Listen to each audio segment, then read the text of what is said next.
भैया light of कर दीजिए।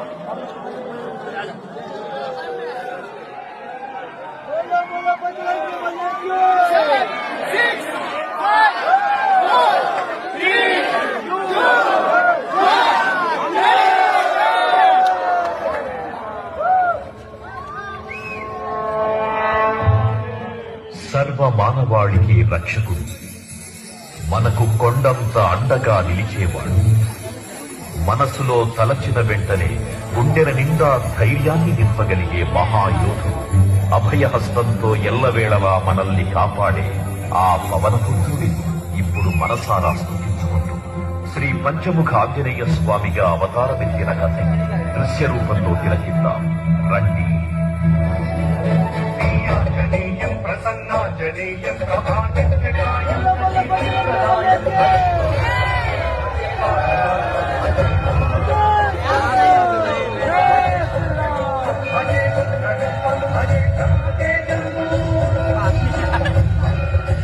అది రామాయణ మహాయుద్ధం. శ్రీరామచంద్రుని సారథ్యం వానర సైన్యంతో విజృంభిస్తూ లక్ష్మణ స్వామి తనతో పోరాటం చేస్తున్న రావణుడి